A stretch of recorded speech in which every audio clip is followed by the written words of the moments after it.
ต่อจากนาร้านไปหาน้องเราในงานดอกของเพิ่นก็เป็นมีเหล้าไหเนาะได้กินเหล้าไหนํอยู่ในเขตนี้ว่าซั่นซะเฮ็ดของที่เพิ่นเคยเฮ็ดเราจะใช้น้ำเล็กต้องน้ำพ้นเราเดือน7 เดือน 8จะพลาดจะนำมาลองเราเดือน2ต้องทำแน่เรามีน้ำเราจะเสริมเป็นสุขภาพเลยมันโกนหมดเลยคนประทานดีได้ดีเนาะมันโกนหมดเลยทานบ้านเราตามเราได้แล้ว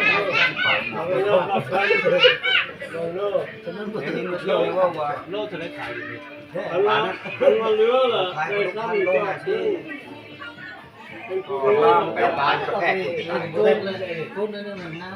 เราคนกินมาล่ามาล้างโอ้ยไปตัว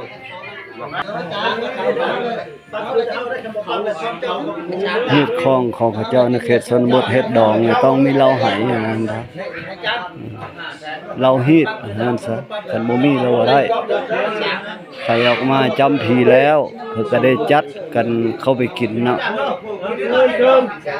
ตามผู้เฒ่าเพิ่นเอาให้ผีกินก่อนแล้วคนที่กินตามหลังแล้วคนกำลังกินนี่ตามเฮ็ดของเขตชนบทวรรณหันซะนั่งทะเลาะใส่ข้างแม่มันได้เชียร์บ่ได้ค่อยบ่ได้กินเลยกับขาไก่ปลาโอ้ไก่กับเนื้อปลาเฮ็ดเค้กเอาลงก่อนละเอียดเลยจะคุณละเอียดไม่ครับไม่ก่อนเล็กเขียวมายาทำแจนกินลองเอาบอกเป็นแนวเน่าเบียดนะระเบียดมันเน่าเน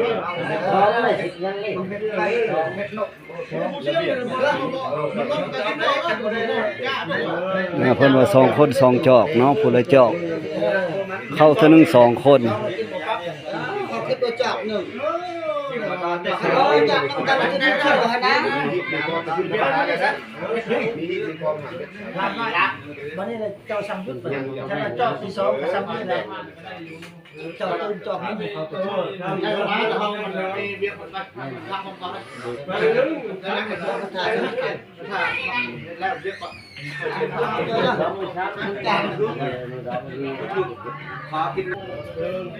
จุดพิเศษของเพิ่นก็ถือว่า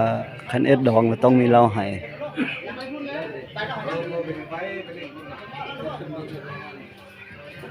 จัดเดี๋ยวเข้าเทื่อละ2 คนผู้ละจอกลูกล่ามกันนั่นเว้ย